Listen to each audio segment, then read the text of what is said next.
Any Arsenal fans out there? There we go. Well, here in England, Arsenal is a really big name. Bakary Sagna plays for Arsenal. He's on the left there, and he plays on the French national team. So Matembe, who I spoke about earlier, you saw a photograph of Matembe, he flew, thanks to British Airways, to London to meet with Bakary Sagna. And, you know, it's one thing for me to email Bakary and say, hey, you know, here's a great idea, Grassroot Soccer. He gets thousands of requests like that. But to meet with me and really Matembe and hear about Matembe's personal story made all the difference. So Bakary Sagna is now an ambassador and inspiring all of our coaches across Africa. Another meeting we had is on the research side, and this kind of connects in with the business. One reason we've been somewhat successful is our focus on research and development and tracking our results. So Salesforce, some of you may use Salesforce. We used it to track our donors. The head of research and I we were talking, and I said, you know, why don't we use this to track our graduates?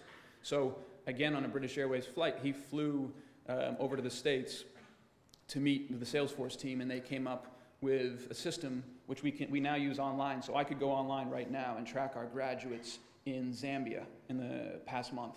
Incredibly powerful tool. Again, British Airways flight. This is a really exciting one for me. So some of you may know British Airways and Comic Relief formed a partnership, really powerful partnership. Well, we also recently developed a partnership with Comic Relief. And again, what happened was in the grant process, you have to fill out an application. But Comic Relief doesn't fund any program without a meeting in person with the executives of the organization. So Dr. Tommy Clark flew from New York over to London, and together we had a meeting with Comic Relief, and I'm happy to say we've just formed a really significant partnership with Comic Relief, and over the next 3 years, I think it's 35,000 young people will go through the program, and this is specifically young women, because you may look at statistics. In South Africa, a young woman is 7 times more likely to be HIV positive than a young man. So, I mean, I keep talking about British Airways, but this wouldn't have happened had we not had that meeting in person. I should also mention,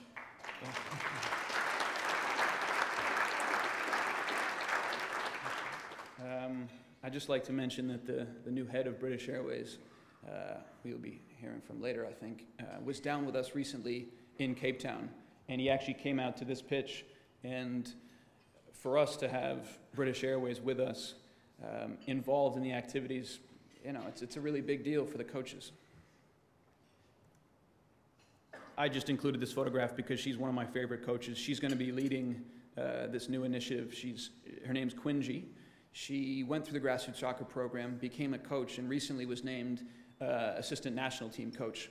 And I mean, she's a real success story. This is another fun one. So in the video, you heard Tommy talk about the hope balls.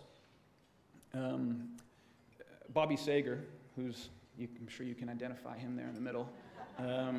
He's a real character.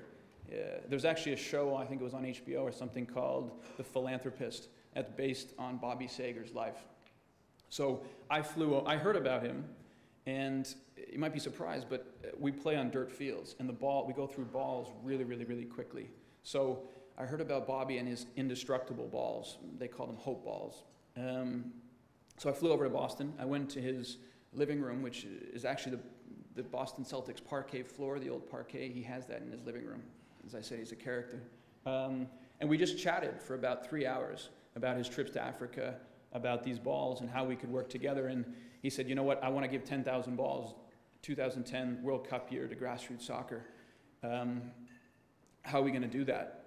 And I brought up the British Airways opportunity, and Melissa, who's standing over there, I'm going to embarrass her. She was really, really helpful to me over the past year, so I apologize for all my calls. But anyway, she helped us out to get these balls shipped to all our programs. And just quickly, I was in Zimbabwe about a month ago, and I was in a school in Bulawayo, in the middle of nowhere.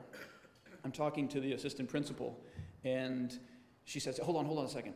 And she interrupts the meeting. We go running outside, and there a game has started with one of the hope balls. It wasn't one of our lessons. It was just an impromptu football match. But to kind of come from Boston to London and then to Bulawayo and see these balls in action was a simple but powerful moment. Just a good photo of one of the balls in action. So, where are we going from here? We use the 2010 World Cup as a launching pad. And our goal is to reach 1 million young people by the 2014 World Cup. This really is led by Africans in Africa, and they're determined to do it.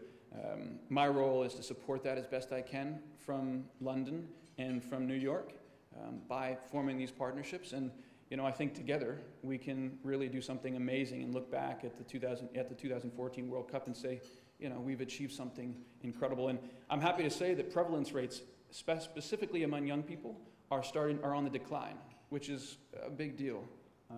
So a big thank you to British Airways. And just to end, I promised myself I wasn't going to do this, but I'm going to do it.